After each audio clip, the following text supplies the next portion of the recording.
E aí, turma, aqui é o JP e a gente vai dar sequência ao nosso estudo de gases, hoje estudando a última parte desse assunto, ok? A gente já estudou várias coisas e se você tem dúvida de alguma delas, é bacana que você pare, volte lá, porque agora a gente vai usar alguns conceitos anteriores. Já vimos sobre as características do estado gasoso, sobre as transformações de estado, né, as transformações gasosas, as variáveis para poder descrever o estado gasoso, a equação dos gases ideais, PVT por Votó, e vimos também a equação de Clapeyron, que falava justamente quando eu poderia ter uma mudança na quantidade de gás de um sistema para outro e tudo mais. Hoje a gente estuda densidade de gases. Então vamos lá. Como assim densidade de gases? Para a gente poder entender de onde surge a fórmula, é muito fácil. Vamos lá. A gente tem que lembrar que eu tenho aqui PV-nRT. Só que como a gente já viu, N, que é o número de mols, né, a quantidade de matéria, é eminho, massa da amostra, por emão, massa molar do meu gás, ok? P, pressão, V, volume, R, a constante dos gases ideais e T, temperatura, ok? Se eu quiser, eu posso simplesmente substituir essa fórmula aqui eminho por emão nessa primeira. Assim, eu tenho isso daqui. Olha que interessante. Eu posso mexer nessa fórmula, tá? De que forma? Eu tenho aqui que o emão está dividindo. Ele pode passar para o outro lado, multiplicando. E o V, que está multiplicando desse lado, passa para cá, dividindo. Assim, a gente chega nisso daqui. Lembrando lá das nossas primeiras aulas de química, o que é densidade? Como que a gente calcula? Densidade é massa, eminho, por volume, V. Então, eu posso trocar eminho por V, né, M por V, como densidade, que é D. E aí a gente tem a nossa nova fórmula adaptada a partir da equação de Clapeyron, que é P emão dRT. Olha só que interessante.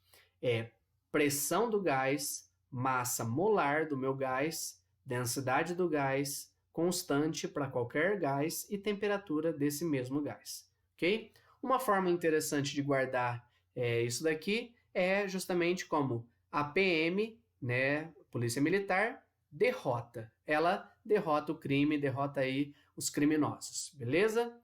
Então, tá aqui para você guardar justamente essas informações.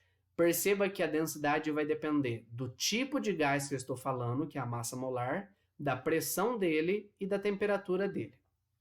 Existem alguns outros conceitos relacionados à densidade para a gente guardar e entender aqui. Vamos saber eles aqui, além da própria fórmula. Primeiro, temos que lembrar que o menos denso sobe e o mais denso desce, ok? Então, se eu pego, por exemplo, o esquema lá de areia na água, por que a areia vai para baixo? Porque ela é mais densa que a água. É a mesma ideia com gases. Quando eu tenho dois gases, pode acontecer que um gás é menos denso que o outro. Então, esse gás menos denso vai subir. Por isso que a gente observa justamente que alguns balões, né, quando eu encho algum balão de ar, alguns balões vão para o chão na hora que eu solto e outros sobem. Talvez você nunca tenha parado para pensar no porquê. Está relacionado com a densidade deles. Então, vamos entender aqui mais a fundo o porquê disso daqui. Existe um conceito chamado de densidade relativa. O que significa densidade relativa? Quando eu falo de uma relação, eu estou falando de uma divisão. Então, vou dividir uma coisa pela outra. Como assim? Se um exercício pergunta qual a densidade de um gás A em relação a um gás B, olha que interessante, você pode simplesmente não fazer toda aquela conta. Você faz simplesmente a massa molar de A pela massa molar de B. Então, como eu disse, densidade relativa é a divisão A por B, porque ele falou exatamente nessa ordem. Gás A em relação a B. Eu pego a massa molar de A, divido pela massa molar de B. Só que tem uma condição para usar essa fórmula. Eu tenho que garantir que os dois gases estejam nas mesmas condições de pressão e temperatura, ok? Já que esse é um dos fatores lá que vai importar na fórmula da densidade dos gases, tá certo? Para a gente pensar aqui, olha que interessante. Um balão que é muito comum de subir né, quando eu solto ele, né, que eu posso perdê-lo facilmente, é um balão de gás hélio. Se eu comparo a densidade do gás hélio com a densidade do ar atmosférico, eu percebo que a densidade do hélio é menor, por isso que o balão sobe. Já um balão, você pode pegar exatamente o mesmo balão e encher o mesmo tanto, na mesma temperatura, com a mesma pressão. Se eu pego um balão e encho com o sopro, né, com o meu sopro, eu vou encher o balão basicamente de gás carbônico e também nitrogênio que acaba saindo junto na hora da respiração por já conter, né, por já estar no ar atmosférico. O gás carbônico, né, se eu encho simplesmente o balão com gás carbônico, é mais denso que o ar atmosférico. Assim, por isso que os balões que você enche com a sua boca, eles nunca vão sozinhos subir, eles sempre vão cair, vão para o chão, vão descer, tá certo? Como que faz então se eu pego um gás que eu não sei se é mais ou menos denso que o ar para eu comparar? Aí a gente tem que lembrar aqui sobre o ar atmosférico, ok? Então vamos lá.